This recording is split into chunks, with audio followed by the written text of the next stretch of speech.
secours de ton peuple. Viens au secours de ton peuple. Viens au secours de ton peuple. Viens au secours de ton peuple. Seigneur Jésus, Seigneur Jésus, Seigneur Jésus, Seigneur Jésus. Viens au secours de ton peuple. Viens au secours de ton peuple. Oh, viens au secours de ton peuple. Viens au secours de ton peuple.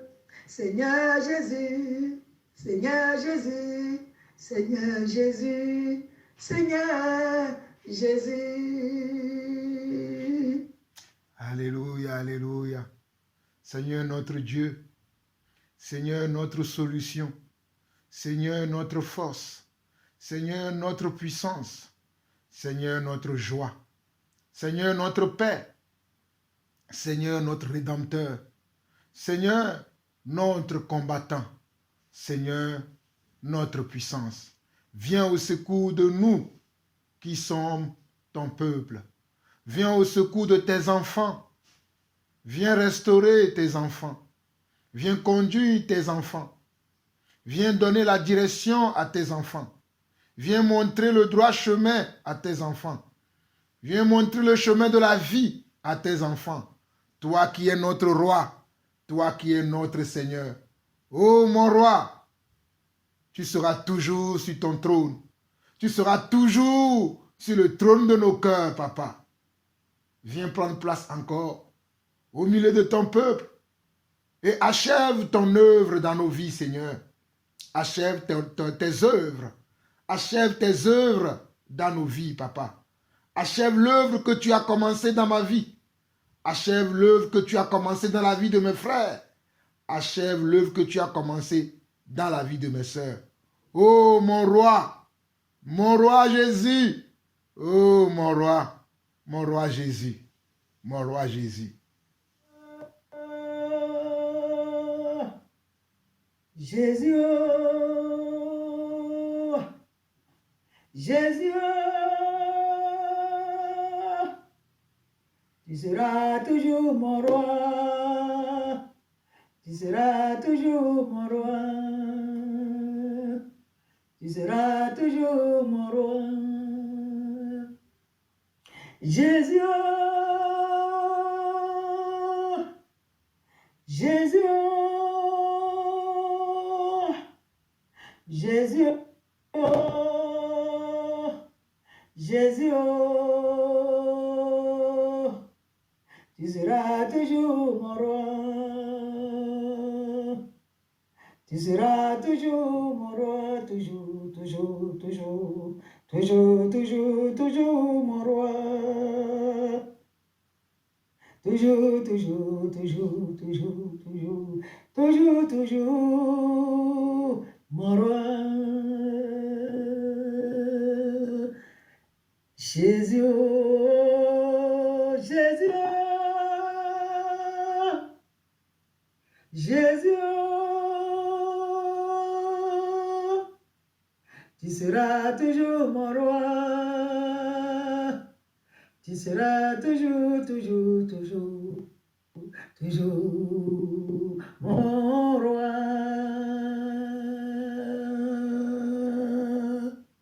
Mon roi.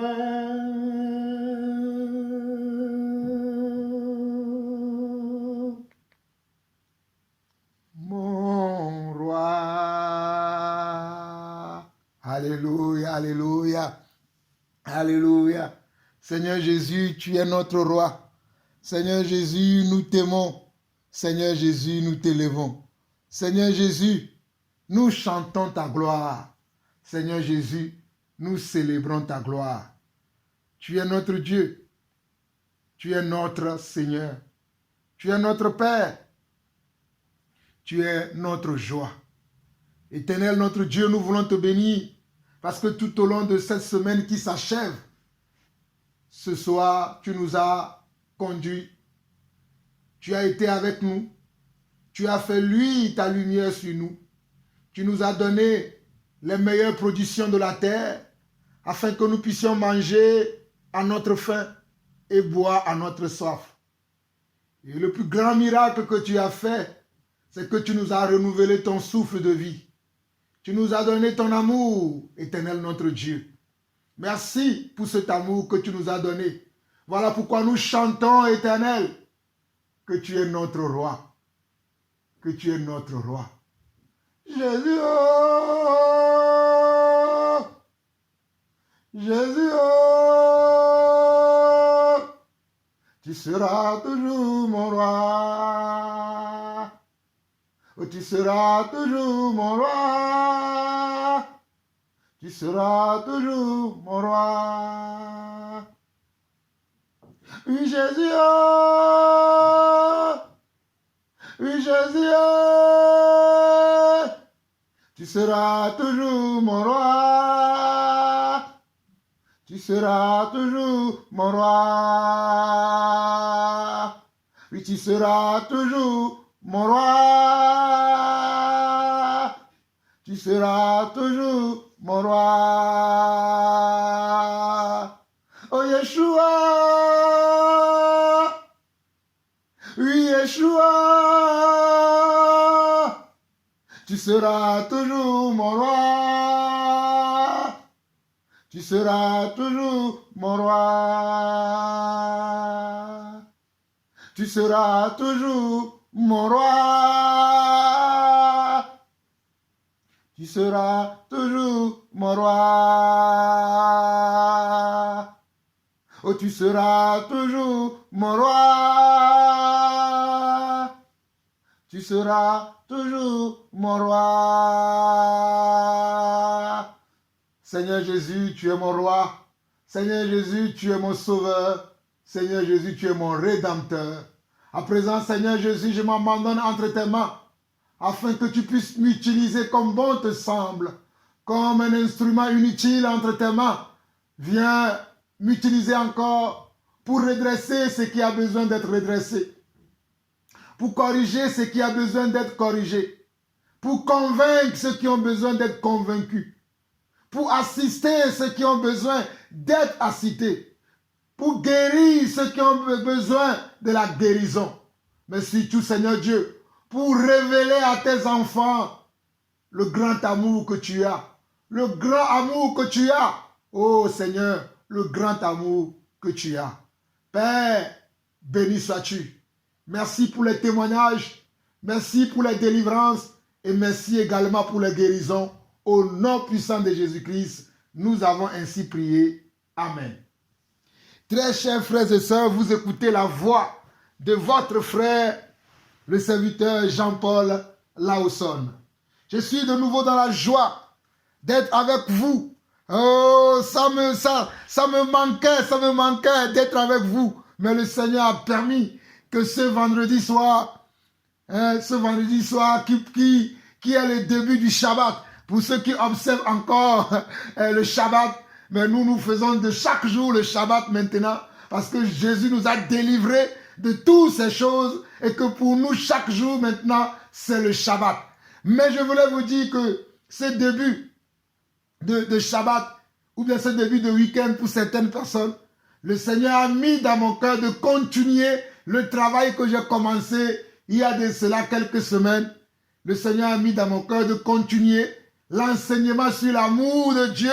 Alléluia. L'amour, les facettes de l'amour de Dieu. Alléluia. Les expressions de l'amour de Dieu. Alléluia.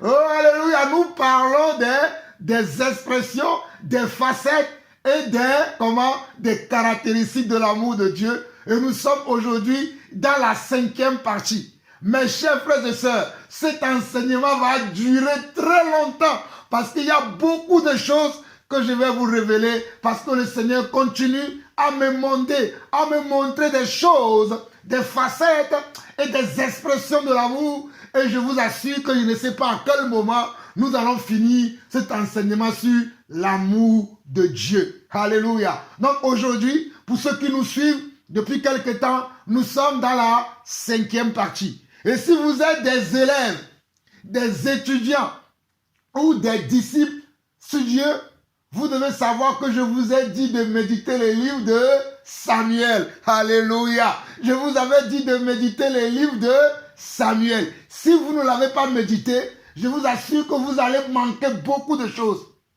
Mais je vous encourage encore. Si ce n'est pas encore chose faite, s'il vous plaît, chers frères et sœurs, méditez les livres de Samuel. C'est un livre dans lequel il y a beaucoup de révélations. Il y a beaucoup de choses qui concernent l'amour, la puissance, la force et surtout l'amour et surtout le grand amour de Dieu. Et je vous en conjure, méditez ces livres, vous serez bénis. Vous serez énormément bénis. Aujourd'hui, nous allons voir les 2 premiers chapitres de Samuel. Et je vais parler que dans ces 2 premiers chapitres. Nous allons voir le chapitre 1 et le chapitre 2 dans le livre de 1 Samuel.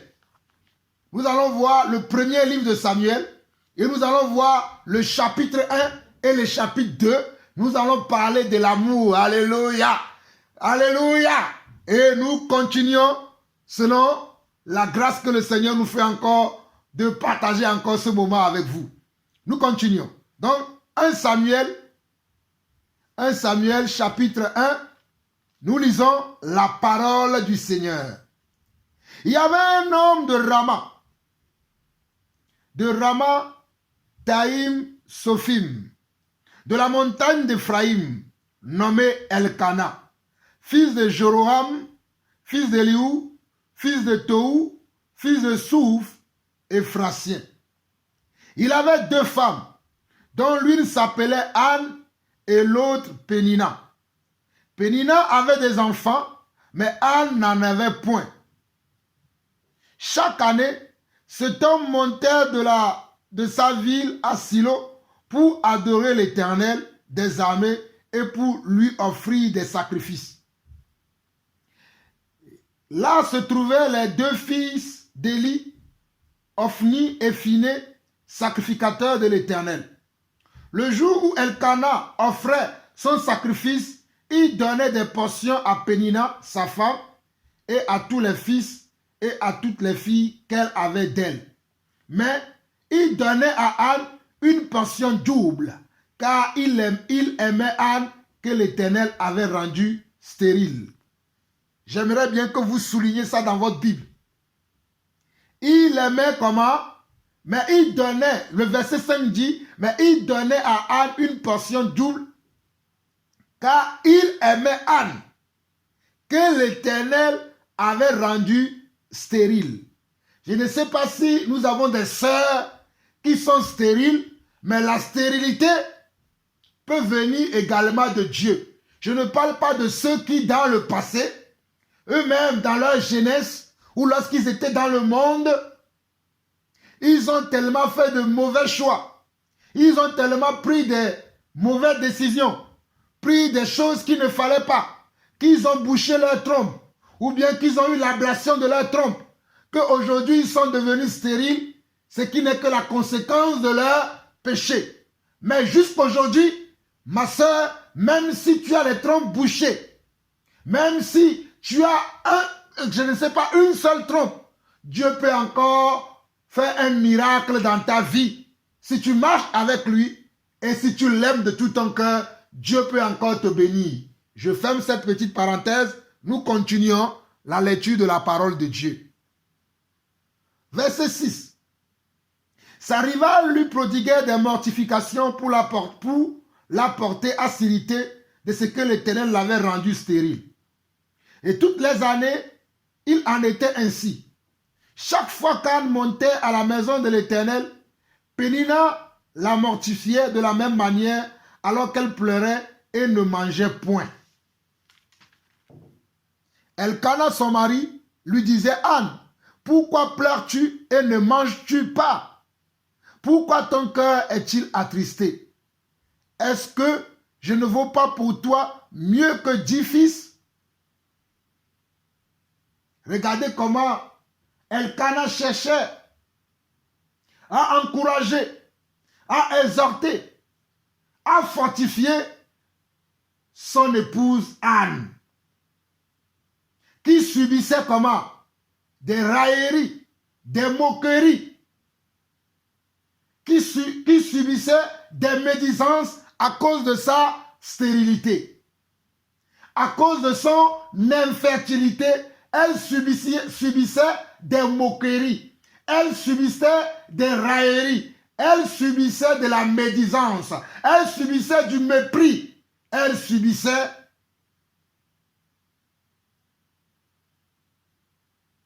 du rejet.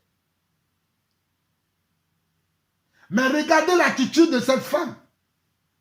Une femme qui subissait, comment? Involontairement. Ce n'est pas de sa volonté d'être stérile. Elle désire d'avoir des enfants. Voilà pourquoi elle est mariée. Et elle désire d'avoir des progénitures. Elle désire d'avoir une descendance. Mais la parole de Dieu nous déclare ici. La parole de Dieu nous déclare ici que Dieu l'a rendu comment? Stérile. Mais puisque Dieu l'a rendu stérile, son mari l'aimait de telle sorte que s'il donnait 2 moutons à sa première femme, il donnait 4 moutons à Anne. S'il donnait 2 vaches à sa première femme, elle va donner 4 vaches à Anne parce qu'il aimait Anne. Voilà les expressions de l'amour. Alléluia. Voilà les caractéristiques de l'amour et voici les facettes de l'amour. Je ne sais pas si vous avez compris, mais je vais relire encore du verset 1 jusqu'au verset 8 pour une bonne compréhension pour vous qui me suivez. Il est écrit dans 1 Samuel chapitre 1, du verset 1 jusqu'au verset 9. Il y avait un homme de Ramathaïm Tophim, de la montagne d'Éphraïm, nommé Elkana, fils de Jéroham, fils d'Elihu, fils de Tohu, fils de Souf, Éphrasien. Il avait 2 femmes, dont l'une s'appelait Anne et l'autre Pénina. Pénina avait des enfants, mais Anne n'en avait point. Alléluia. On dit que Pénina avait des enfants, mais Anne, elle n'en avait point. Je continue. Verset 3. Chaque année, cet homme montait de sa ville à Silo pour adorer l'Éternel des armées et pour lui offrir des sacrifices. Là se trouvaient les 2 fils d'Élie, Ophni et Phiné, sacrificateurs de l'Éternel. Le jour où Elkana offrait son sacrifice, il donnait des portions à Pénina, sa femme, et à toutes les fils et à toutes les filles qu'elle avait d'elle. Mais il donnait à Anne une portion double, car il aimait Anne que l'Éternel avait rendue stérile. Je relis le verset 5. Mais il donnait à Anne une portion double, car il aimait Anne que l'Éternel avait rendue stérile. Car il aimait Anne que l'Éternel avait rendue stérile. C'est l'Éternel qui a rendu Anne stérile. Ce n'est pas Anne qui a décidé de fermer son ventre pour ne plus avoir des enfants ou pour ne jamais avoir des enfants, mais c'est le Seigneur lui-même qui a permis que Anne soit comment? Stérile. Et à cause de ça, son mari était plus intentionné, était plus bienveillant, était plus comment? Conciliant, miséricordieux, était plus attentionné envers Anne. À cause de quoi? À cause de cette faiblesse que Anne avait, cette faiblesse de la chair qui était la stérilité. Mon frère, ma soeur, je ne connais pas quelle est ta faiblesse. Mon frère, ma soeur, je ne connais pas où tu es et que tu écoutes cet enseignement. Mais je vais te dire qu'à cause de cette faiblesse que tu as dans ta vie, l'amour de Dieu, alléluia, surabonde également sur ta vie. Je ne sais pas, je te dis mon frère, je te le dis ma soeur, je te dis que je ne connais pas ta faiblesse. Mais à cause de cette faiblesse que tu as, que les gens se moquent de toi, que les gens rigolent sur toi. C'est cette faiblesse-là qui fait que Dieu, alléluia, oh, je parle à quelqu'un aujourd'hui, qui fait que Dieu t'aime et qu'il t'aimera toujours. Nous continuons. Verset 6. Sa rivale lui prodiguait des mortifications pour la porter à stérilité de ce que l'Éternel l'avait rendu stérile. Vous voyez, cette femme était aussi comment? Une servante de l'Éternel. Mais regardez comment elle se comportait. Cette femme qui s'appelle Pénina, qui est la deuxième femme d'Elkana. Parce que monsieur Elkana ou le frère Elkana avait deux femmes. Il avait deux femmes. L'une s'appelait Pénina et l'autre s'appelait Anne. Et Anne était rendue stérile par Dieu. Mais Pénina avait la bénédiction d'avoir beaucoup plus d'enfants. Avait la bénédiction d'avoir de la progéniture, de la descendance. Mais Anne n'en avait point. Au lieu que Pénina l'encourage, les autres, elle se moquait d'elle, afin que Anne puisse se soucier et puisse rejeter son Dieu. Mais vous allez voir quel est le comportement que Anne avait. Alléluia. Sa rivale lui prodiguait nous sommes au verset 6. Sa rivale lui prodiguait des mortifications pour la porter à stérilité de ce que l'Éternel l'avait rendu stérile. Et toutes les années, il en était ainsi. Et toutes les années, il en était ainsi. C'est-à-dire à chaque année que cette famille montait à Silo pour adorer le Seigneur, Pénina se moquait de sa rivale. Pénina se moquait de sa sœur, puisqu'ils étaient tous des enfants de Dieu. Mais Pénina se moquait de comment? De sa sœur. Alléluia. Oh, je ne connais pas le degré de tes soucis. Je ne connais pas la taille de tes soucis. Mais je vais te dire aujourd'hui que la personne qui se moque de toi, que la personne qui rigole de toi, que la personne qui fait de ta faiblesse,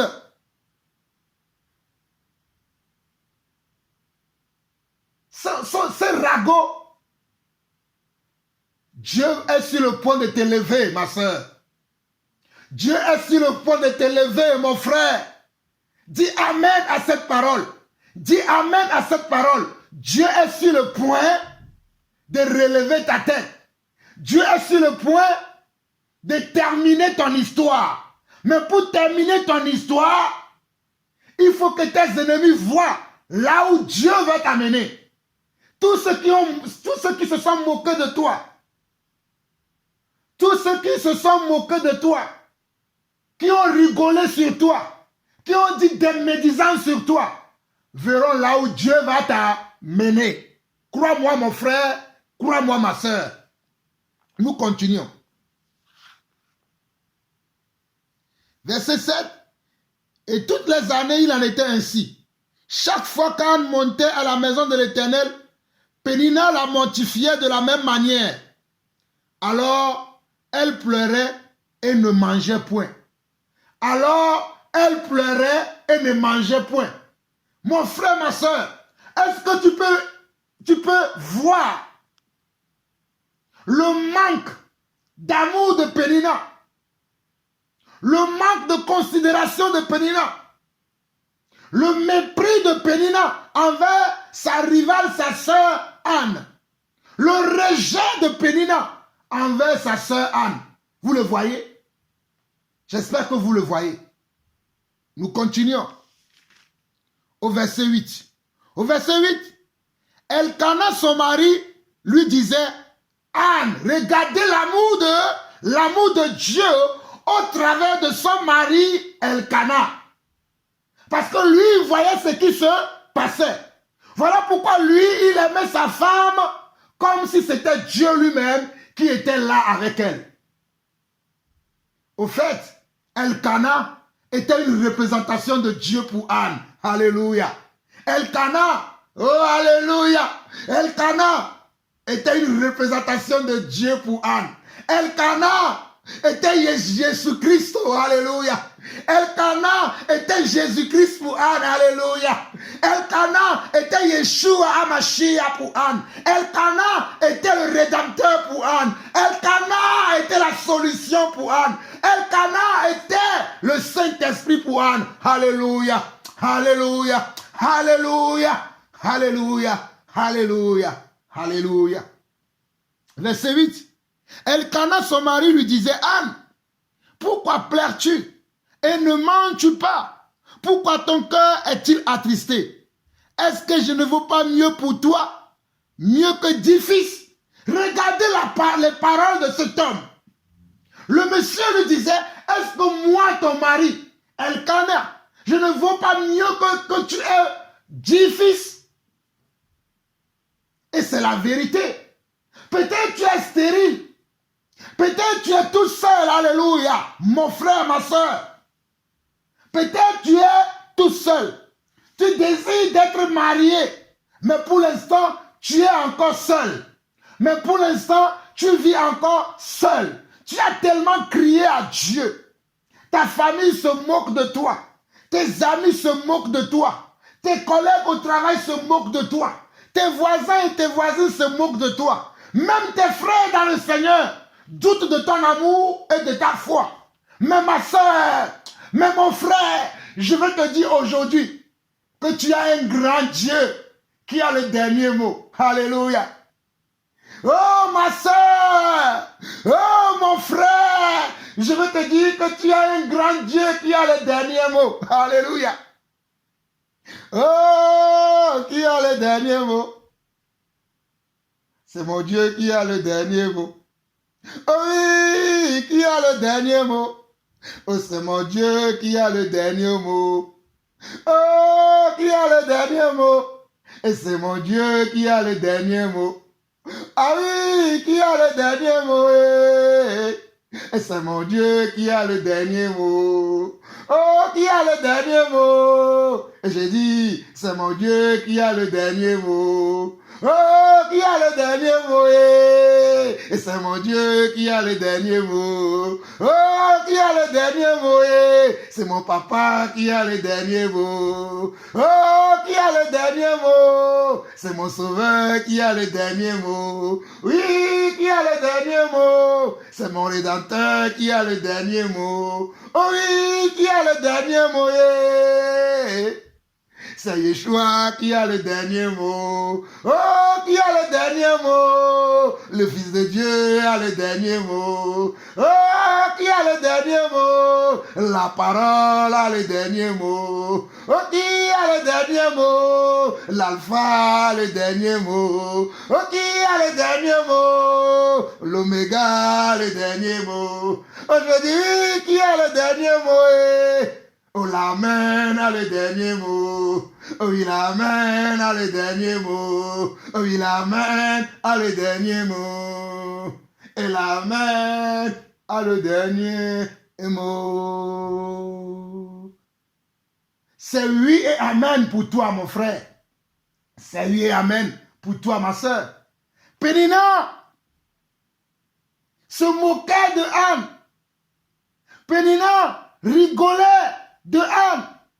Pénina disait des médisances, des moqueries, des railleries sur Anne. Mais Elkanah représentait l'amour de Dieu, représentait la paix de Dieu, représentait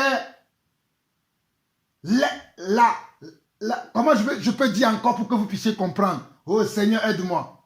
Elkanah était la présence de Dieu auprès de Anne, pour que Anne ne soit pas découragée, pour que Anne ne perde pas confiance, pour que Anne garde toujours sa foi et garde toujours son amour pour son Dieu.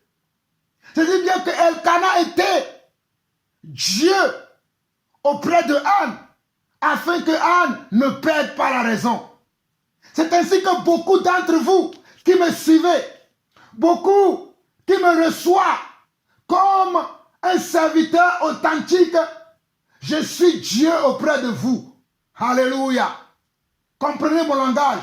Je ne dis pas que je suis Dieu, mais je suis une représentation de Dieu pour vous amener à garder la foi, pour vous amener à garder comment? Le courage, pour vous amener à garder la foi et à garder l'espérance que des meilleurs jours vont arriver et les meilleurs jours arriveront toujours.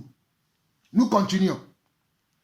Au verset 9, Anne se leva après que l'on eut mangé et bu à Silo.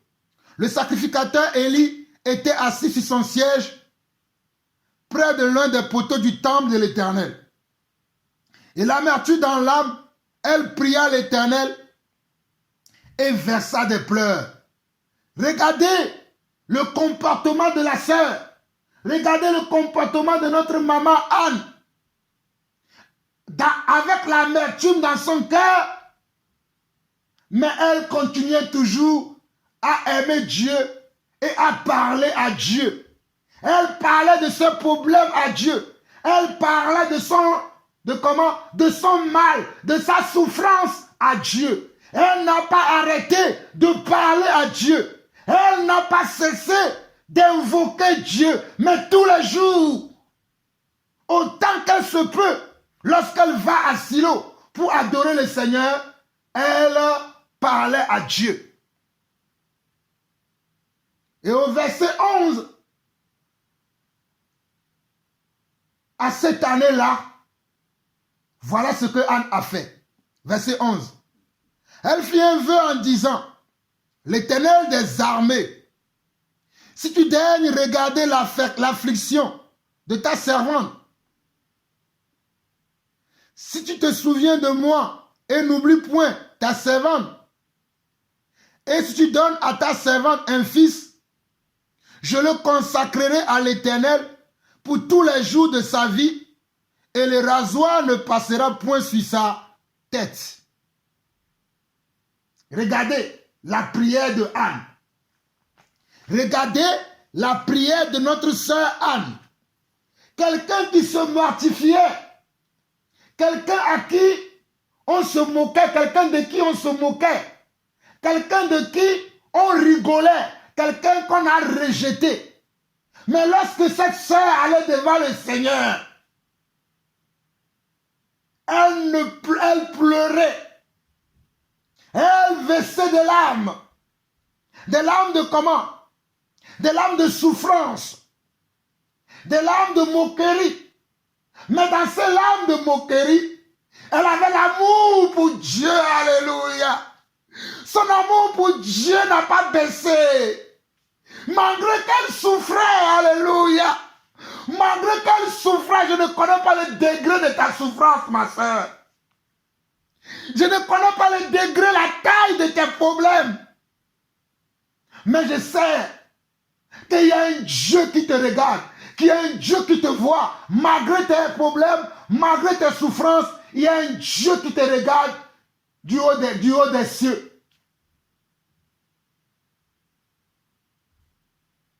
Et cette sœur, cette maman, dans cette douleur, dans cette souffrance, dans cette moquerie, dans les pleurs et dans les larmes, elle va faire un vœu. Regardez son vœu, un vœu d'amour. Elle n'a pas dit, Seigneur, donne-moi un fils. Et ce fils-là, quand tu vas me le donner, je vais montrer à mon rival que moi aussi je peux avoir un fils. Ce n'était pas ça sa prière. Alléluia. Quand elle priait, elle n'a pas dit, Seigneur, regarde, comme ma voisine, comme ma soeur se moque de moi, donne-moi un fils. Et moi aussi, je vais lui montrer que je suis capable. Ce n'était pas celle-là la prière qu'elle avait faite. Elle aimait tellement Dieu, de la même manière que Dieu aussi l'aimait. Elle aimait tellement Dieu, cette femme, de la même manière que Dieu aussi l'aimait. Parce que sa prière nous prouve, nous démontre que cette sœur, cette maman, aimait l'Éternel comme l'Éternel l'aimait également. Elle va dire, Seigneur, si tu daignes accorder ta grâce à ta servante et que ta servante puisse avoir un enfant, je te le consacrerai. Elle n'a pas dit, je vais le montrer dans tout le quartier, dans tout le village, que voilà, moi aussi j'ai un enfant. Ce n'était pas ça ce qu'elle avait voulu faire. Elle a dit que si tu me donnes un enfant, oh, elle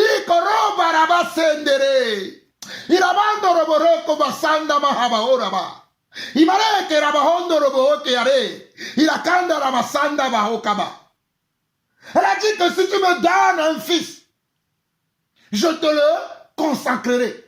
Cela veut dire que cette femme aussi aimait Dieu. De la même manière que Dieu l'aimait. Et qu'elle était prête à tout sacrifier pour elle. Parce que son fils était comment? Était la couverture de sa honte. Était celle qui va enlever comment? Sa honte. Ou celui qui va enlever sa honte. Mais elle a préféré le donner à Dieu. Si jamais Dieu pouvait lui faire cette grâce, si jamais Dieu pouvait lui accorder cette grâce, voici ce que Anne a demandé à Dieu. Qu'est-ce que toi tu demandes à Dieu, mon frère? Qu'est-ce que toi tu demandes à Dieu, ma soeur? Car la parole dit dans le livre de Jacques chapitre 4, verset 1 au verset 5, que vous convoitez et vous ne possédez pas. Vous demandez et vous ne recevez pas. Car vous demandez dans le but de satisfaire comment? Vos convoitises et vos envies. Mais quand nous prions et nous demandons, sera la volonté de Dieu, oh mon frère, ma soeur, où que tu sois, je peux te l'assurer aujourd'hui, que si tu demandes quelque chose à Dieu, qui est dans le plan de Dieu, qui est dans la volonté de Dieu, Dieu va toujours te l'accorder. Mais quand tu vas demander quelque chose à Dieu qui est en dehors de sa volonté pour toi, tu ne l'auras jamais. Au grand jamais. Tu peux gémir, tu peux verser des larmes, mais si c'est quelque chose qui est contre sa volonté, qui est contre comment?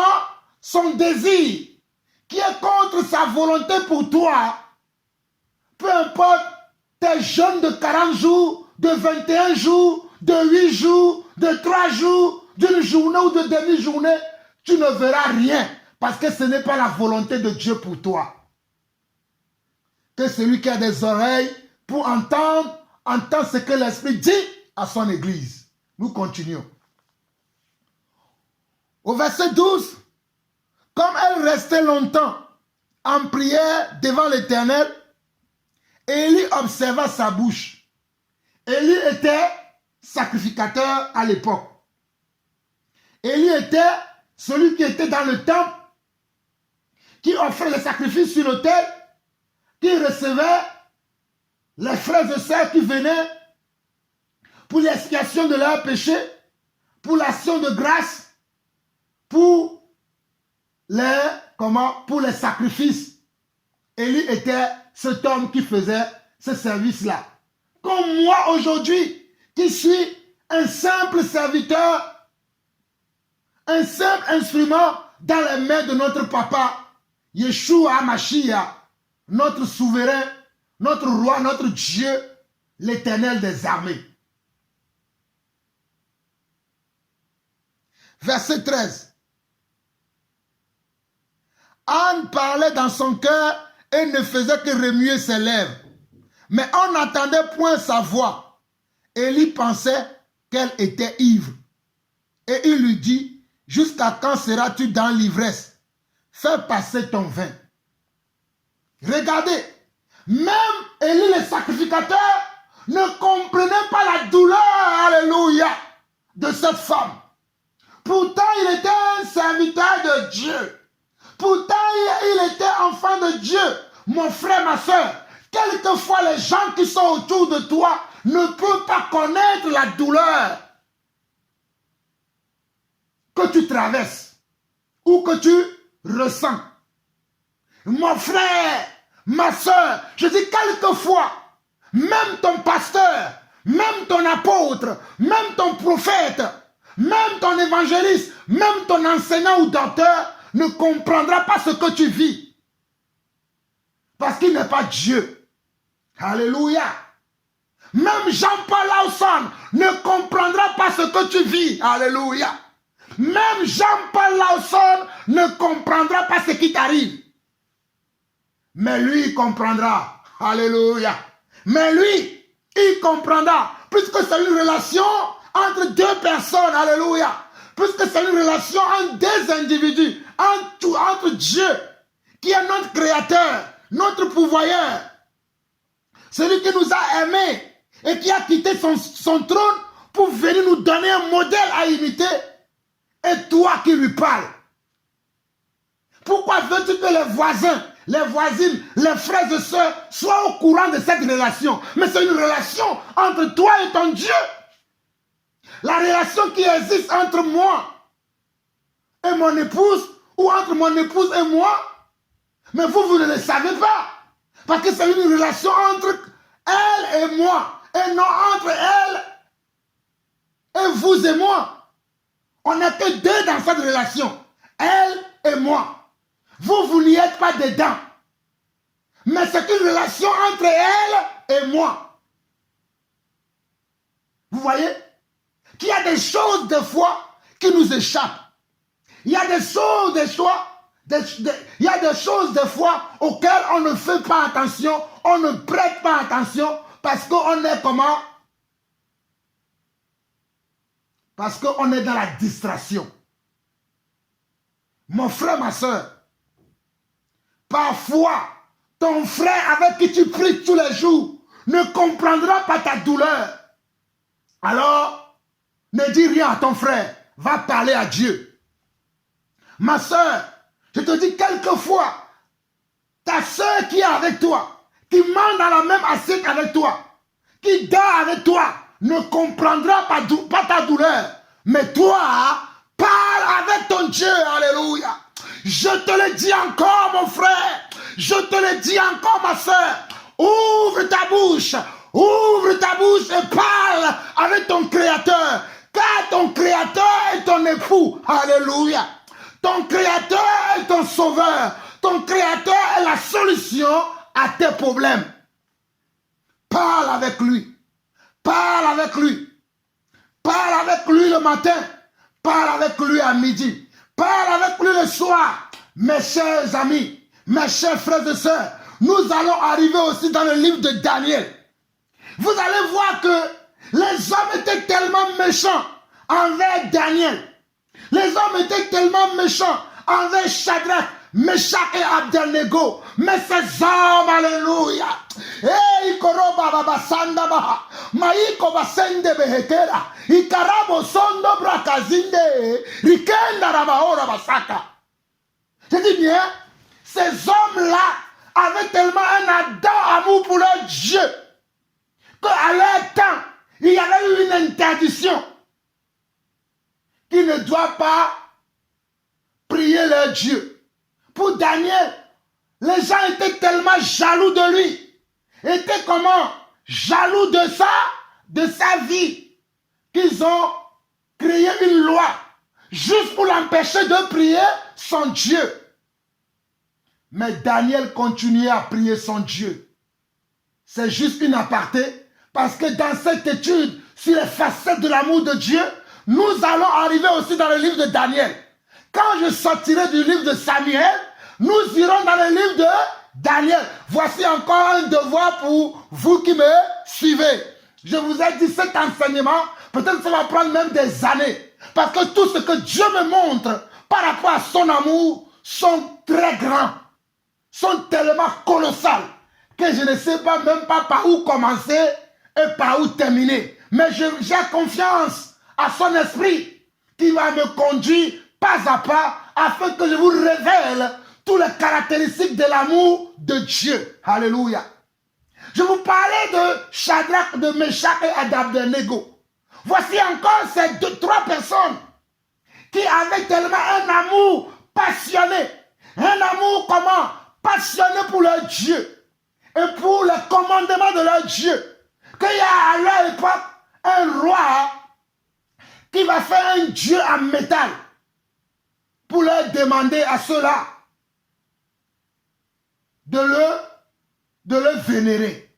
Mais ces hommes vont dire qu'ils n'ont jamais vénéré un autre Dieu que ce Dieu-là qui connaissait le Dieu d'Abraham, d'Isaac et de Jacob. Alors laisse-moi te dire, mon frère, laisse-moi te dire, ma soeur, que peu importe les situations que tu traverses, le diable veut t'obliger à fléchir les genoux devant lui. Mais toi, résiste-lui d'une foi ferme. Résiste-lui d'un amour éternel. Que celui qui a des oreilles pour entendre, entend ce que l'Esprit dit à son église. Nous continuons. Au verset 14, Élie lui dit, jusqu'à quand seras-tu dans l'ivresse? Fais passer ton vin. Anne répondit, non, mon Seigneur. Regardez comment Anne parlait au sacrificateur Élie. Aujourd'hui, les gens nous appellent, ils nous manquent de respect, ils nous parlent comme si on était leurs enfants, parce que nous avons choisi la simplicité de l'évangile. Ils vont t'appeler, ils vont t'insulter, ils vont te dire des âneries, parce que nous avons choisi la simplicité. Mon frère, ma soeur, sache que tu récolteras ce que tu sèmes. Si tu parles mal à un serviteur de Dieu, tu le récolteras. Mon frère, ma soeur, si tu parles mal à un serviteur de Dieu, tu le récolteras. Regardez ici. Malgré que Élie ne comprenait pas ce que Anne disait, Anne ne lui a pas manqué de respect. Anne ne lui a pas manqué de respect. Anne lui a respecté et Anne lui a dit l'état de son cœur. Regardez ce que Anne dit. Verset 15. Anne répondit, non, mon Seigneur, je suis une femme qui souffre en son cœur et je n'ai pas bu ni vin, ni boisson enivrante. Mais je répandais mon âme devant l'Éternel. Mais je répandais mon âme devant l'Éternel, veut dire, je dis tout ce que j'ai dans le cœur à Dieu. Je dis mes soucis. Je me décharge sur le Seigneur. Tous les poids de la vie, toutes les souffrances que j'endure, je les dépose sur le Seigneur. Voilà l'explication que Anne va donner comment à Élie le sacrificateur. Nous continuons. Au verset 17, au verset 16, elle continue et dit, ne prends pas ta servante pour une femme pervertie, car c'est l'essai de ma douleur et de mon chagrin qui m'a fait parler jusqu'à présent. Vous voyez? Elle dit car l'essai de la douleur. Quelle douleur? Les moqueries, les railleries, le rejet, la médisance de sa rivale. Ok. Verset 17. Élie reprit la parole et dit, va en paix et que le Dieu d'Israël exauce la prière que tu lui as adressée. Regardez, Élie reprit la parole et dit, Élie va voir que il n'a pas vu juste. Vous qui pensez que les hommes de Dieu, que les serviteurs de Dieu voient juste à tout le temps. Non, voilà pourquoi je vous ai dit tout à l'heure qu'il peut y avoir même un frère à côté de toi, une sœur à côté de toi, très spirituel, plus spirituel que le mot spirituel, mais il ne comprendra pas ce que tu vis. Mais il ne comprendra pas ce que tu vis. Je dis bien, il y aura un frère, une sœur, un serviteur, une servante, un apôtre, un prophète, un évangéliste, un pasteur, un enseignant auprès de toi. Mais il ne comprendra pas ta douleur.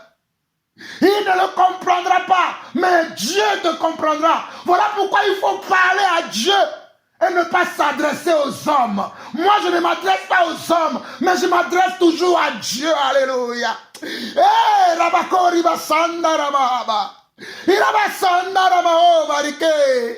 Irabo sandara mahe kerabaya. Je dis bien, ton pasteur ne comprendra pas. Ton frère ne comprendra pas. Mais ton Dieu comprendra. Ton Dieu te comprendra. Ton Dieu te comprendra. Voilà pourquoi il a dit, venez à moi, vous tous qui êtes fatigués, chargés, et moi je vous donnerai du repos. Il n'a pas dit, allez voir un homme, allez voir une femme, mais il a dit, venez à moi, alléluia, parce que c'est lui qui est la solution, parce que c'est lui qui est la force, parce que c'est lui qui est la puissance, parce que c'est lui qui est la guérison, parce que c'est lui qui est la délivrance, parce que c'est lui qui est la bénédiction, parce que c'est lui qui est le salut, parce que c'est lui qui est le rédempteur, parce que c'est lui qui est la joie, parce que c'est lui qui est la paix, parce que c'est lui, alléluia, comme disent les Anglais, c'est lui, the answer. C'est lui la réponse. Alléluia. J'espère que toi qui m'écoutes, tu comprends ceci. Nous continuons. Verset 17, Élie reprit la parole et dit, va en paix et que le Dieu d'Israël exauce la prière que tu lui as adressée. Élie n'a pas écouté la prière, mais Élie va prier pour elle et va dire, va en paix et que Dieu, alléluia, exauce ta prière. Regardez, Élie n'a pas écouté la prière, mais Élie va dire après, quand Élie va voir maintenant juste, il va dire, femme, va en paix et que Dieu exauce ta prière.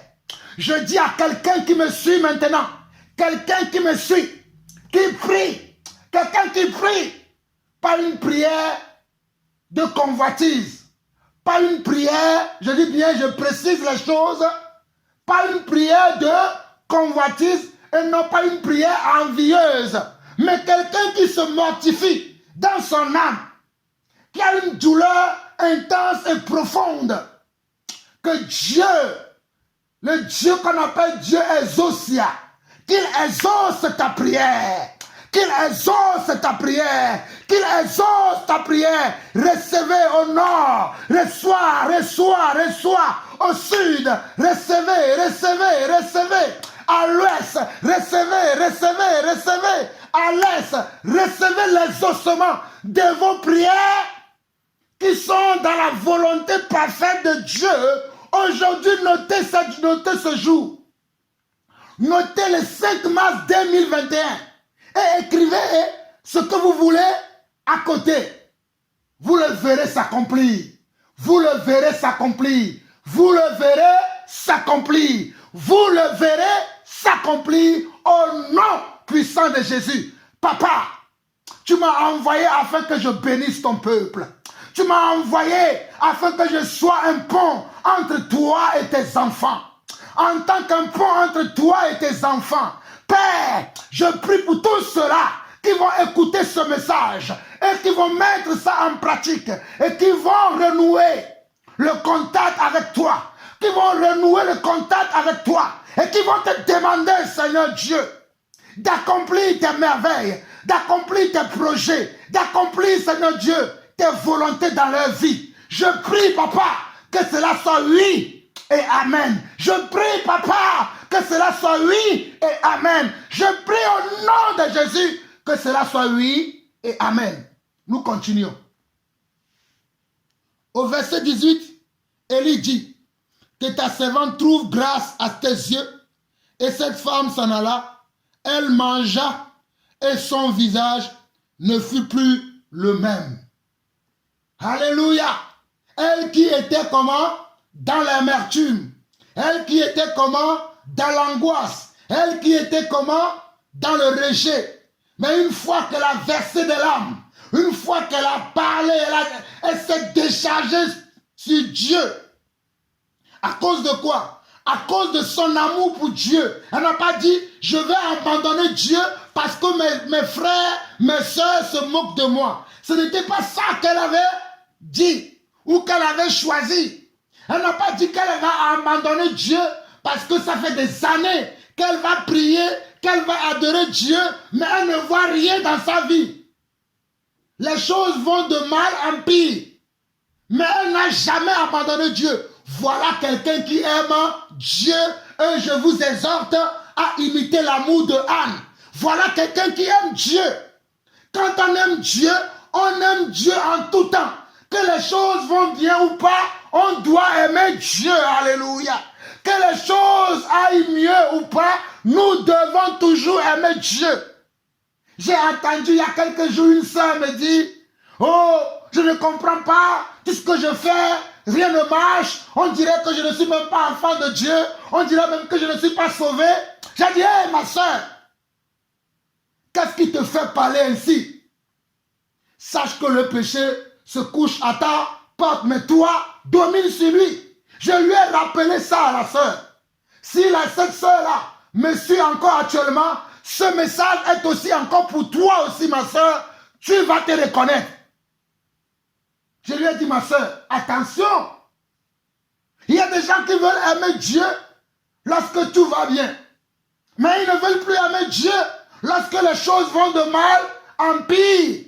Lorsque les choses ne vont pas bien, lorsque les situations sont délicates, ils ne veulent plus aimer Dieu. Mais voilà quelqu'un qu'on appelle Jean-Paul Lawson. Moi, j'aime Dieu en tout le temps. Parce que j'ai appris avec Anne. Moi, j'aime Dieu en tout le temps. Que les choses aillent mieux ou pas, j'aime Dieu. Parce que mon amour envers lui ne dépend pas de ce que j'ai. Alléluia. Oh, mon amour envers ce Dieu ne dépend pas de mes biens matériels, ni de la connaissance que j'ai, ni de la connaissance que je n'ai pas, ni des révélations que j'ai ou des révélations que je n'ai pas. Mais j'ai choisi de l'aimer, alléluia. J'ai choisi d'aimer ce Dieu. J'ai choisi de lui donner ma vie. Oh, je vous ai toujours témoigné que j'ai dit, Seigneur, il y a quelques années, lorsque j'étais encore dans mon pays d'origine, je disais au Seigneur, je veux gagner la France pour toi. Je veux te servir dans cette nation. Car j'ai des membres de ma famille dans cette nation qui ne te connaissent pas, qui sont dans le monde, qui sont livrés aux esprits de ce monde. Mais permets que j'aille dans ce pays. Et si tu me permets que j'arrive dans ce pays et que tu fais que je deviens natif de ce pays, je te consacrerai ma vie. Vous pensez que j'ai appris ça où? J'ai appris ça chez Anne. Alléluia. J'ai appris ça chez Anne. Et Dieu a exaucé ma prière. Je suis arrivé dans ce pays. Je n'ai même pas fait 1 an. Dieu m'a fait devenir comment? Un natif de ce pays. Voilà pourquoi aujourd'hui, je vais dans les trains, dans les gares, dans les métros, partout. Je parle de ce Dieu. Parce que c'est ça, mon alliance avec lui. C'est ça, mon alliance avec lui. Je marche en alliance avec ce Dieu. Faites une alliance avec Dieu. Faites une alliance avec Dieu. Faites une alliance avec Dieu. Et Dieu ne vous oubliera jamais. Parce qu'il se souviendra toujours de votre alliance. Alléluia. Dieu se souvient toujours de l'alliance qu'il fait avec ses enfants. Dieu se souvient toujours de l'alliance qu'il fait avec ses serviteurs. Dieu se souvient toujours de l'alliance qu'il fait avec ses servantes. Vous avez la preuve ici avec Anne. De quoi doutez-vous encore? De quoi doutez-vous encore? Pourquoi vous doutez encore, mon frère, ma soeur? Pourquoi tu doutes encore? Fais une alliance avec ton Dieu. Fais une alliance avec ton Dieu. Je ne te dis pas de faire une alliance avec ton église bâtiment. Je ne te dis pas de faire une alliance avec ton homme qui te prêche la parole.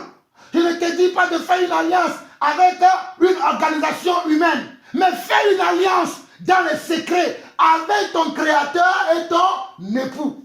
Son nom, c'est la parole de Dieu. Son nom, c'est la parole de Dieu. Et je te parle de sa part, moi qui suis simplement un instrument entre ses mains. Je te parle de sa part. Nous continuons. Alléluia. Au verset 19, ils se levèrent le bon matin, et après avoir adoré l'Éternel, ils s'en retournèrent et revinrent dans leur maison à Rama. Elkana connut Anne, sa femme, et l'Éternel se souvient d'elle. Alléluia. Oh, mes frères et sœurs, je vais relire pour vous le verset 19 et le verset 20. Alléluia. Ils se levèrent de bon matin et après avoir adoré l'Éternel, regardez, après avoir comment? Ils se levèrent le bon matin et après avoir adoré l'Éternel. À quelle date? À quel mois? À quel jour? À quelle semaine? À quelle heure? À quelle minute? À quelle seconde? À quelle pièce a été la dernière fois où tu as adoré le Seigneur? Moi, j'adore le Seigneur tous les jours. Moi et mes sœurs, moi et ma famille, moi et tout ce que Dieu m'a donné. Vous le voyez, nous vous jouons nos adorations parce que nous ne cessons pas d'adorer le Seigneur. Nous sommes en train d'enregistrer nos adorations. Et très prochainement, vous allez recevoir de nouveaux cantiques où que nous avons chanté nous-mêmes et que nous avons joué nos instruments nous-mêmes dessus. Sans faire des albums et vous serez bénis. Mais à quelle date remonte ton adoration? Toi qui dis, je vais écouter l'adoration des autres. Mais à quelle date toi-même tu as ouvert ta bouche et que tu as glorifié le Seigneur? Car le Seigneur dit que tout ce qui respire loue l'Éternel. Ton adoration date de quelle année? De quel mois? De quelle semaine? De combien d'années? De combien de mois? De combien de semaines? De combien d'heures? De combien de minutes? De combien de secondes? Et de combien de tierces? Moi, j'adore le Seigneur tous les jours, chaque minute qui passe, chaque seconde qui passe, j'adore le Seigneur. J'espère que toi aussi tu l'adores. Alléluia. Verset 19 au verset 20. Ils se levèrent de bon matin et après avoir adoré l'Éternel, ils s'en retournèrent et revinrent dans leur maison à Rama. Elkana connut Anne, sa femme, et l'Éternel se souvint d'elle. Dans le cours de l'année, Anne devint enceinte et elle enfanta un fils. Alléluia. Regardez bien le verset 20. Dans le cours de l'année, mon frère, Dieu est sur le point de changer ta destinée. Ma soeur, Dieu est sur le point de changer ta destinée. Il y a encore des gens qui se moquent de moi, Jean-Paul Lanson, pour dire que moi je suis stérile.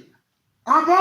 Vous êtes mon Dieu. Vous vous moquez de moi parce que je n'ai pas construit un bâtiment comme des cathédrales comme vous. Vous dites que je suis stérile. Amen. Je dis amen pour vos commentaires.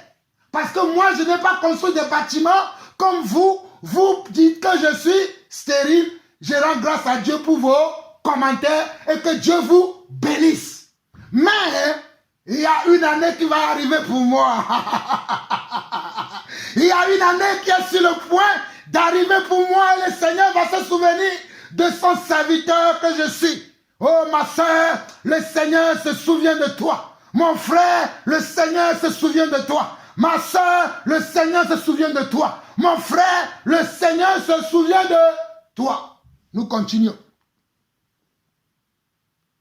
Verset 20.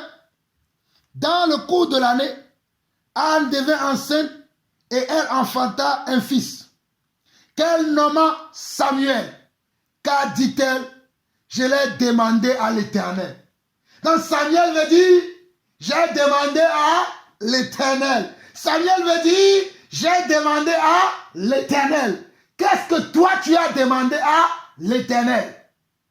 Qu'est-ce que toi, mon frère qui m'écoute, ma soeur qui m'écoute, toi prédicateur, apôtre, prophète, évangéliste, pasteur, enseignant ou docteur, serviteur ou servante, qu'est-ce que toi tu as demandé au Seigneur? bien évidemment, selon sa volonté. Qu'est-ce que tu lui as demandé? Car demandez, l'on vous donnera. Cherchez, vous trouverez. Frappez, l'on vous ouvrira. Qu'est-ce que tu as demandé? That is the question. Qu'est-ce que nous demandons au Seigneur? Anne a demandé et elle a reçu. Mais toi, mon frère, toi, ma soeur qui m'écoute, qu'est-ce que tu as demandé? Nous continuons. Nous continuons. Nous continuons. Au verset 21, son mari Elkana montant ensuite avec toute sa maison pour offrir à l'Éternel le sacrifice annuel et pour accomplir son vœu. Mais Anne ne montait point et elle dit à son mari, lorsque l'enfant sera sévré, je le mènerai afin qu'il soit présenté devant l'Éternel et qu'il reste là pour toujours. Regardez bien le verset 21. Là, il y a une grande révélation. Regardez le verset 21. Dans le verset 21, il est écrit, son mari Elkana montait ensuite avec toute sa maison pour offrir à l'Éternel le sacrifice annuel et pour accomplir son vœu. Donc le mari de Anne aussi avait fait un vœu en secret. Alléluia. Le mari d'Anne, qui était Elkana, aussi avait fait comment? Un vœu à Dieu, que même sa femme, Anne ne connaissait pas. Voilà pourquoi je vous dis que vous devez avoir une relation entre vous et votre Dieu. Vous devez avoir une connexion entre vous et votre Rédempteur. Vous devez avoir une connexion entre vous et notre Sauveur, Yeshua Mashiach. Que les hommes ne sauront pas. Mais ça sera comment? Une intimité entre vous et votre Dieu. Ce monsieur connaissait ça. Voilà pourquoi il allait à Silo pour accomplir comment? Son vœu. Parce que la demande qu'il avait faite à Dieu a été comment? A été accomplie. La prière a été exaucée. La porte a été ouverte. Ce qu'il cherchait, il a trouvé. Donc il va faire quoi? Il va accomplir son vœu. Voilà une grande révélation dans ce passage que vous ne comprenez pas, mais que par l'Esprit du Seigneur, le Seigneur vous révèle aujourd'hui par la bouche d'un instrument inutile que je suis. Recevez-le, partagez-le et vous serez bénis. Au verset 22. Mais Anne ne montait point. Et elle dit à son mari, lorsque l'enfant sera sevré, je le mènerai afin qu'il soit présenté devant l'Éternel et qu'il reste là pour toujours. Vous voyez, la femme qui est Anne va dire à son mari, toi va accomplir comment? Ton vœu que toi tu as fait avec notre Seigneur. Mais pour ma part, ce n'est pas encore le moment pour moi d'aller à Silo. Ce n'est pas encore le moment pour moi d'aller à Silo. Mais toi, vas-y. Moi, je dois d'abord sévrer l'enfant. Je dois d'abord le préparer. Avant qu'il n'aille au service de Dieu, il faut d'abord que je le prépare. Il faut d'abord que je le sèvre. Vous qui êtes pressés pour servir le Seigneur, il faut d'abord que vous soyez sévrés. Il faut d'abord que vous soyez enseignés. Que vous soyez assis auprès de comment? Auprès d'un papa, auprès d'une maman, qu'il vous enseigne les réalités spirituelles et après vous pâtirez. Quand je dis maman, je ne parle pas des mamans pasteurs, car les femmes ne sont pas appelées à enseigner la parole de Dieu. Car nous qui sommes des enseignants, nous sommes aussi des mamans spirituelles et des papas spirituels pour porter comment? Des enfants spirituels. Je ne parle pas des femmes que vous voyez à la chair, avec leur ventre dehors, leur poitrine dehors, leur derrière dehors, tout dehors. Je ne parle pas de cette dame-là. Mais je parle des serviteurs inutiles que nous sommes nombreux sur la face de la terre, nous sommes les 10 000 personnes, les 7 000 plutôt personnes que Dieu a réservées, qui n'ont pas fléchi leurs genoux devant Baal pour servir la gloire de l'Éternel. Nous sommes 7 000 encore. Et nous sommes là pour vous, afin que vous soyez enseignés, encadrés pour aller dans la moisson après. Nous avançons. Au verset 23, Elkana, son mari, lui dit, fais ce que te semblera bon. Attends de l'avoir sévré. Veille seulement l'Éternel accomplit sa parole. Et la femme resta et allaita son fils jusqu'à ce qu'elle l'ait sévré. Que représente le lait? Alléluia. Cet enseignement est rempli de beaucoup de révélations. Que représente le lait? Le lait représente la parole de Dieu. Le lait de la maman Anne représente la parole de Dieu. Et le mari représente comment? Le Seigneur, le conducteur, le Saint-Esprit. Le mari qui lui a dit, veille simplement, oh alléluia, d'accomplir la parole, le vœu que toi-même tu as fait devant le Seigneur, veille simplement. Vous voyez, voilà un homme qui craint Dieu, voilà un homme qui aime Dieu, voilà un homme qui est dans son foyer et qui reconnaît sa place. Et voilà aussi une femme qui reconnaît aussi sa place dans son foyer. Il ne prend pas la place de l'homme et l'homme non plus ne prend pas sa place. Chacun est à sa place et l'équilibre demeure dans ce foyer. Il y a des foyers dans lesquels aujourd'hui l'homme a pris la place de la femme et la femme a pris la place de l'homme. Voilà pourquoi il y a un déséquilibre. Il y a comment un chaos, il y a comment un désastre, il y a un désert dans votre foyer parce que vous n'êtes pas à votre place.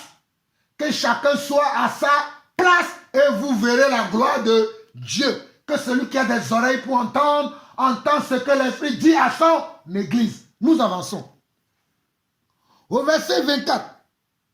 Quand elle lui sevrait, elle le fit monter avec elle et prit 3 taureaux, un épha de farine et une outre de vin.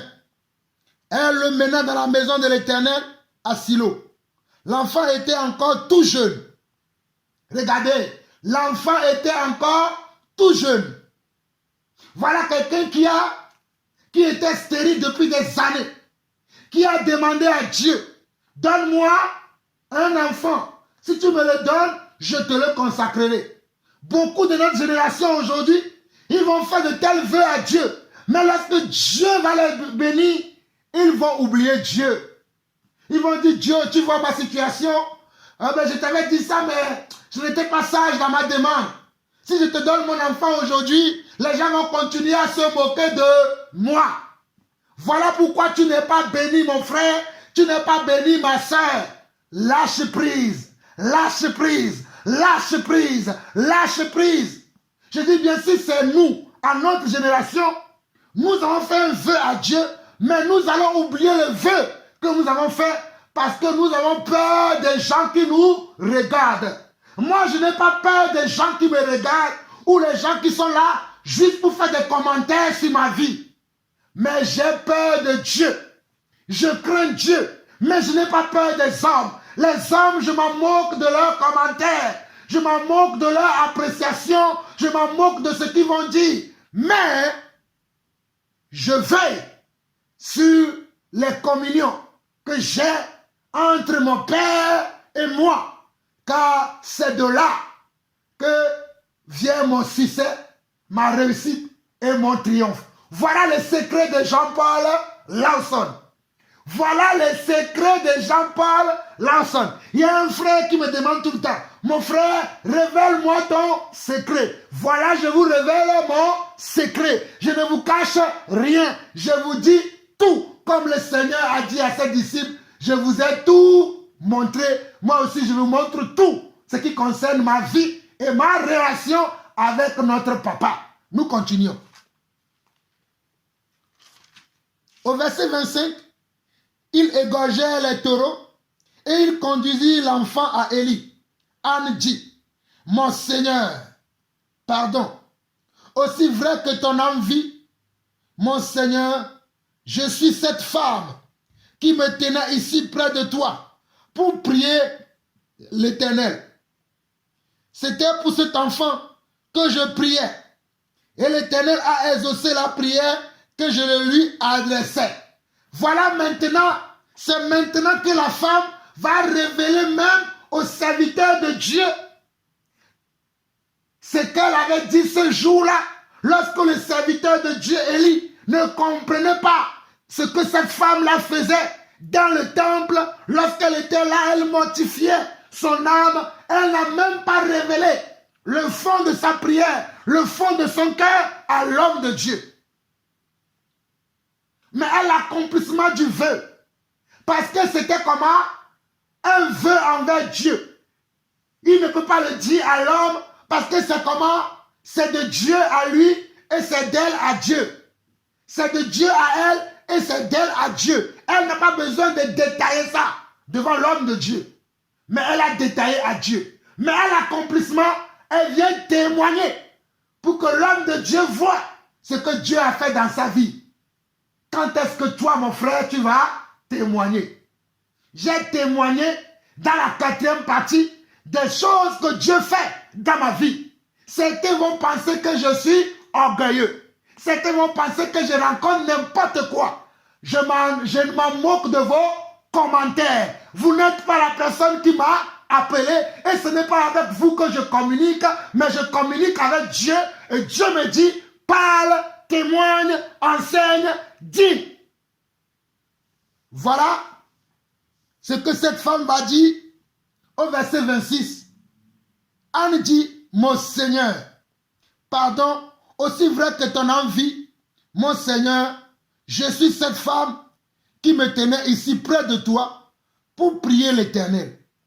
C'est pour cet enfant que je priais et l'Éternel a exaucé la prière que je lui adressais. Aussi, je veux le prêter à l'Éternel. Il sera toute sa vie prêté à l'Éternel et il se prosternait là devant l'Éternel. Regardez ce que Anne fait. Anne dit qu'il va prêter comment? Son fils à l'Éternel. Et son fils sera toute sa vie à l'Éternel. Voilà pourquoi je vous ai dit que si c'est notre époque aujourd'hui, vu qu'on se soucie de ce que les voisins, les voisines vont dire, de ce que la famille va dire, de ce que les collègues vont raconter, de ce que les frères et sœurs vont raconter, qu'on ne veut plus faire la volonté de Dieu. On ne veut plus accomplir nos vœux. Parce qu'on se soucie tellement de ce que les voisins pensent, les voisines, les amis, les frères, les sœurs. Moi, Jean-Paul Lawson, je m'en moque de vos commentaires. Je m'en moque. Trouvez-moi orgueilleux, trouvez-moi vantard, donnez-moi tous les noms que vous voulez, tous les adjectifs que vous voulez, tous les surnoms que vous voulez. Vous n'êtes pas mon Dieu, alléluia. Et vous n'avez pas le dernier mot sur ma vie. Oh, qui a le dernier mot? C'est mon Dieu qui a le dernier mot. Oh, qui a le dernier mot? C'est Yeshua qui a le dernier mot. Ah oui, qui a le dernier mot? C'est l'alpha qui a le dernier mot. Oh oui, qui a le dernier mot? L'oméga, le dernier mot. Oh oui, qui a le dernier mot? Mon sauveur a le dernier mot. Chapitre 2, très rapidement. Le jour-là, dans le temple, lorsque Anne a présenté Samuel, voici la prière qu'il a faite sur la vie de son fils Samuel. Écoutons la prière de notre sœur Anne. Anne pria et dit, mon cœur se réjouit en l'Éternel. Ma force a été révélée par l'Éternel. Regardez la prière.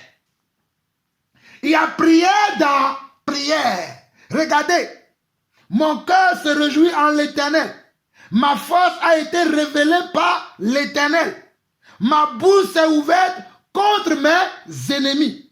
Car je me réjouis de ton secours.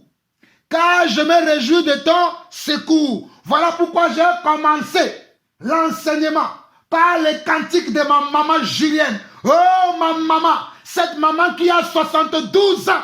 Alléluia.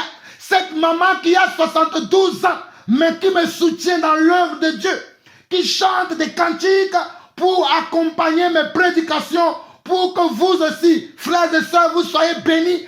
Priez pour de telles sœurs et suivez de tels modèles dans l'église.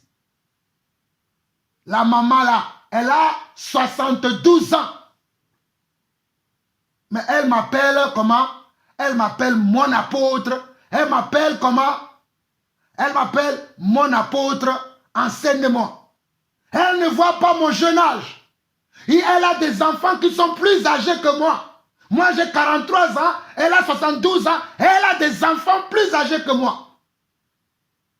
Mais elle est venue se soumettre afin que Dieu puisse lui montrer comment les révélations cachées de la parole.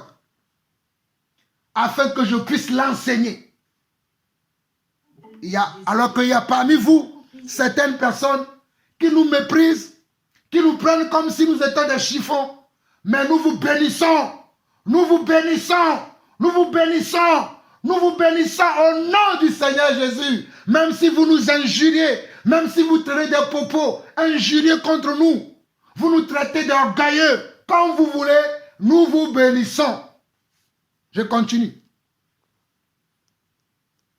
Anne pria et dit, mon cœur se réjouit en l'Éternel, ma force a été révélée par l'Éternel, ma bouche s'est ouverte contre mes ennemis, car je me réjouis de ton secours. Nul n'est saint comme l'Éternel. Il n'y a point d'autre Dieu que toi. Il n'y a point de rocher comme notre Dieu. Oh, alléluia. Regardez le verset 2 de 1 Samuel 2. Nul n'est saint comme toi, l'Éternel. Il n'y a point d'autre Dieu que toi. Il n'y a point de rocher comme notre Dieu. Je ne sais pas si vous comprenez ces paroles. Il dit, nul n'est saint comme toi. L'Éternel, il n'y a point d'autre Dieu que toi. Il n'y a point de rocher comme toi, notre Dieu. Touche mon cœur, Seigneur. Je n'ai rien d'autre que toi. Change ma vue, je suis. Je n'ai rien d'autre que toi. Oh, touche mon cœur, Seigneur. J'ai besoin de toi. Oh, touche mon cœur, Seigneur. Je n'ai rien d'autre que toi. Change ma vue, Yeshua. J'ai besoin de toi. Oh, touche mon cœur, mon Dieu. Je ne peux rien sans toi. Oh, touche mon cœur, mon roi. J'ai besoin de toi.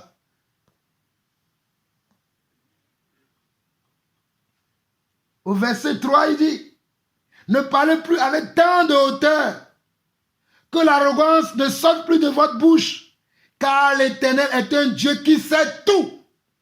Car l'Éternel est un Dieu qui sait tout. Et par lui sont pesées toutes les actions. L'arc des puissants est brisé et les faibles ont la force pour ceinture. Regardez la prière fervente d'une âme, d'une servante de l'Éternel. Le verset 3 de 1 Samuel 2 dit, ne parlez plus avec tant de hauteur, que l'arrogance ne sorte plus de votre bouche, car l'Éternel est un Dieu qui sait tout, et par lui sont pesées toutes les actions. L'arc des puissants est brisé. L'arc des puissants est brisé. l'arc des puissants est brisé. Et les faibles ont la force pour ceinture. Les faibles ont la force pour ceinture. Ceux qui étaient rassasiés se louent pour du pain. Et ceux qui étaient affamés se reposent. Même la stérile enfante 7 fois. Regardez, elle commence à prophétiser. Elle commence à prophétiser. Regardez, même la stérile enfante 7 fois. Et celle qui avait beaucoup d'enfants est flétrie. L'Éternel fait mourir et fait vivre. Il fait descendre au séjour des morts et il en fait remonter. Regardez le verset 6. L'Éternel fait mourir et fait vivre. L'Éternel fait mourir et il fait vivre. C'est l'Éternel qui fait mourir et c'est lui qui fait encore vivre. Voilà pourquoi vous ne pouvez pas avoir peur des francs-maçons, des sorciers, des illuminatis, d'un vaccin, d'un coronavirus ou de quoi que ce soit, car c'est l'Éternel qui fait mourir et c'est encore lui qui fait revivre. C'est l'Éternel qui fait mourir et c'est lui qui fait encore revivre. De qui aurais-je crainte et de qui aurais-je peur? Nous continuons. Au verset 7, l'Éternel appauvrit et il enrichit. Il abaisse et il élève. L'Éternel appauvrit et il enrichit. Je n'ai pas honte de ma pauvreté. Pour ceux qui me voient comme un pauvre spirituel, oui, j'accepte ma pauvreté. Je vous l'ai déjà dit que mieux vaut peu avec la paix que beaucoup avec beaucoup de querelles. Mieux vaut une chèvre qui donne comment? Du lait qu'une vache qui est stérile. Mieux vaut une chèvre qui donne du lait qu'une vache qui est stérile. J'aime ma pauvreté dans toutes ses formes, qu'elle soit spirituelle, qu'elle soit matérielle, qu'elle soit physique. J'aime ma pauvreté. Alléluia. J'aime ma pauvreté. Et toi, mon frère, toi, ma soeur qui m'écoute, aime ta pauvreté. Sois fier de ce que tu es. N'envie pas les autres. N'envie pas les autres, mais aime ce que tu es. Alléluia. Je continue. Verset 8. De la poussière, il retire le pauvre.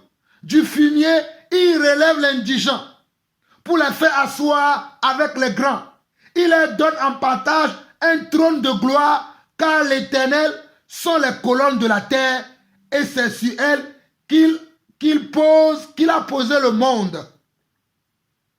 Il gardera les pas de ses bien-aimés. Mais les méchants seront réduits au silence, car l'homme ne triomphera point par la force. Les ennemis de l'Éternel trembleront. Du haut des cieux, il lancera sur eux son tonnerre. L'Éternel jugera les extrémités de la terre. Il donnera la puissance à son roi et il relèvera la force de son oint. Voici les paroles de la prière de notre sœur Anne, qui sont remplies de beaucoup de révélations, et la plupart de ces paroles sont des paroles que vous allez trouver encore dans le livre de Psaumes de David, car David aussi était un homme qui aimait tellement Dieu et il a vécu beaucoup d'expériences et il a écrit. Les psaumes sont les parties de la vie de David. Sont les relations qui ont existé entre Dieu et David. Voilà pourquoi Dieu dit dans la parole que entretenez-vous avec des psaumes, des hymnes et des cantiques spirituels. Vous savez pourquoi Dieu dit ça? Voici la preuve aujourd'hui. Regardez bien. 1 Samuel 2, le verset 9, le verset 8 au verset 10 qui dit: de la poussière, il retire le pauvre. Du fumier, il relève l'indigent. Pour les faire asseoir avec les grands. Il leur donne en partage un trône de gloire. Car l'Éternel sont les colonnes de la terre. Et c'est sur elles qu'il a posé le monde.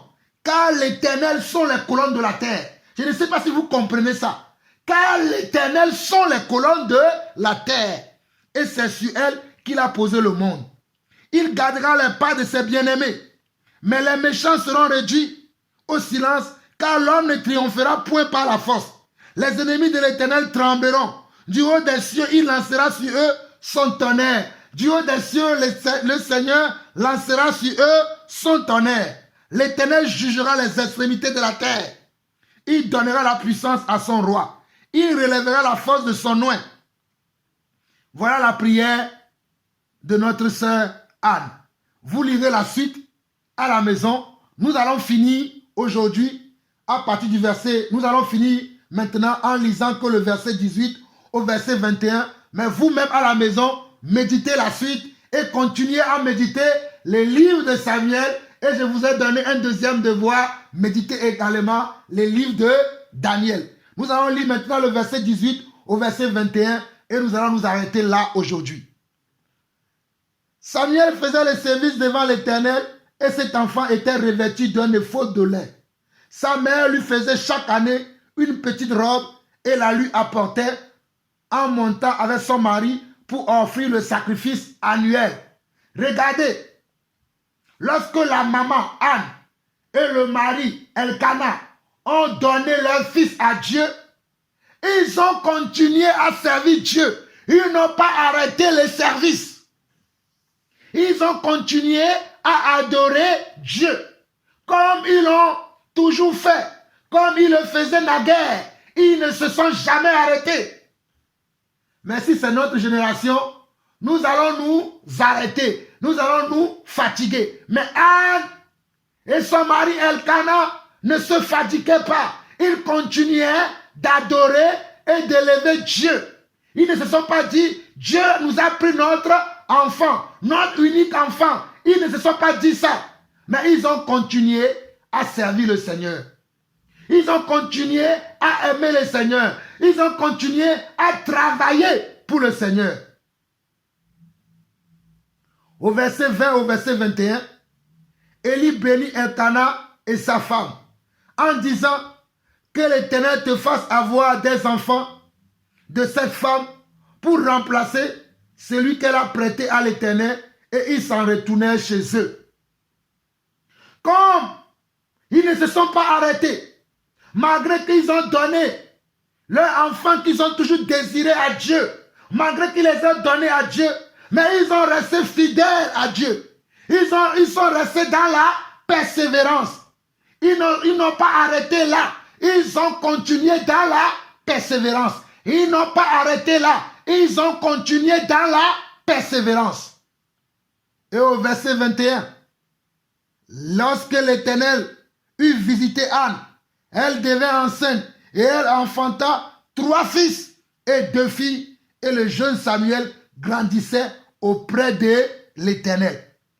Regardez bien, lorsque l'Éternel eut visité Anne, elle devint enceinte et elle enfanta 3 fils et 2 filles.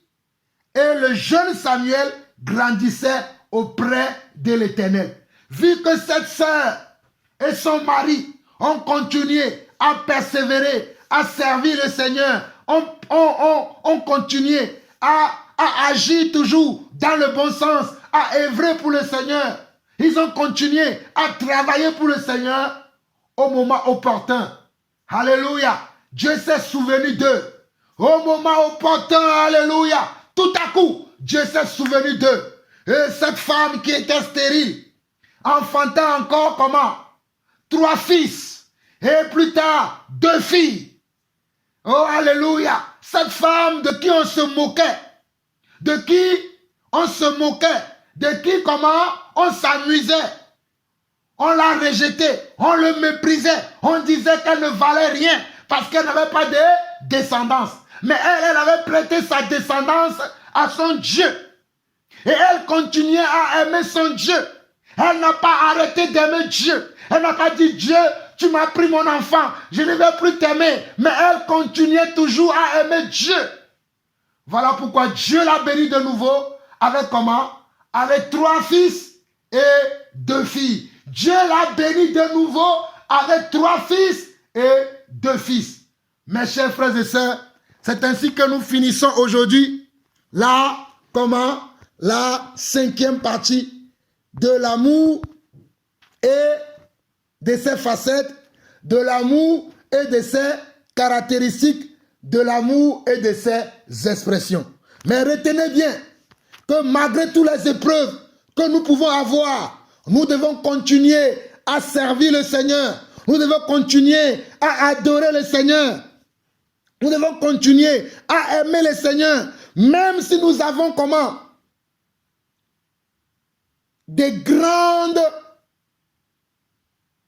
Même si nous avons de grands problèmes, de grands soucis, même si le monde se retourne contre nous, toute la terre est contre nous, nous devons continuer à aimer le Seigneur, à l'adorer, à prier, à avoir une communion avec lui, à être toujours à ses pieds, à demeurer toujours comment? À ses pieds. Et au moment opportun, Dieu se souviendra de nous. Dieu se souviendra de nous. Que l'histoire de cette femme qui s'appelle Anne et de son mari Elkana puisse vous marquer aujourd'hui.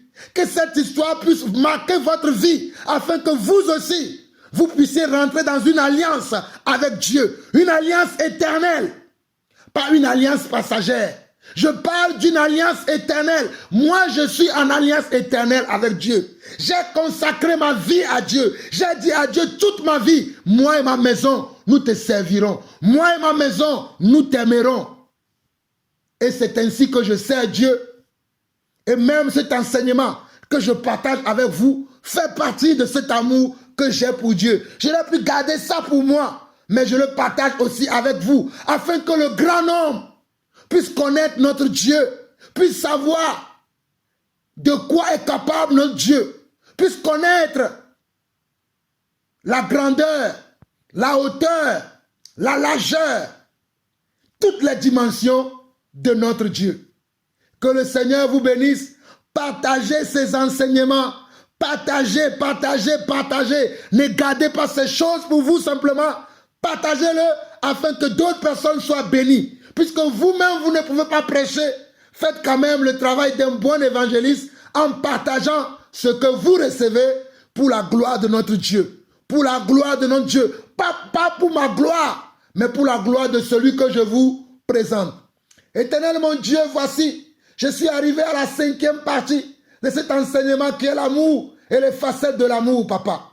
Je prie, Éternel, maintenant pour mes frères et sœurs à travers le monde, papa. Beaucoup parmi eux traversent des situations difficiles. Beaucoup parmi eux sont stériles. Que ce soit matériellement, que ce soit physiquement, que ce soit spirituellement. Beaucoup de mes frères, beaucoup de mes sœurs sont stériles. Mais aujourd'hui, dans le nom de Jésus, je chasse de leur vie toute forme de stérilité, papa. Je chasse de la vie d'un frère, je chasse de la vie d'une sœur, toute forme de stérilité qui est là depuis des années.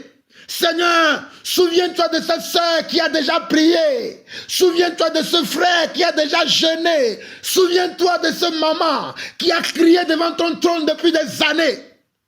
Et libère ta bénédiction sur sa vie. Libère ta puissance sur leur vie. Libère ta force sur leur vie. Libère ton esprit sur leur vie. Afin qu'ils voient qu'ils ne servent pas un Dieu mort, mais qu'ils servent un Dieu vivant. Éternel, c'est pour eux que je prie, papa. Pour ma part, je connais le Dieu que je sers. Pour ma part, je sais qui m'a appelé. Pour ma part, je sais qui je sers. Mais beaucoup d'entre eux ne connaissent pas qui ils servent. Beaucoup d'entre eux ne savent pas qui tu es. Voilà pourquoi, Père, je prie pour ces âmes. Je prie pour ces âmes déboussolées et abandonnées. Je prie pour ces âmes assoiffées et appauvries, papa. Souviens-toi d'eux, Éternel mon Dieu. Souviens-toi d'une sœur, papa. Souviens-toi d'une maman. Souviens-toi d'un père. Souviens-toi d'un frère. Souviens-toi d'une sœur, papa. Et que ta volonté, uniquement ta volonté, s'accomplit dans la vie de mes frères. Au nom puissant de Jésus-Christ, nous avons ainsi prié. Amen. Shalom, shalom et shalom.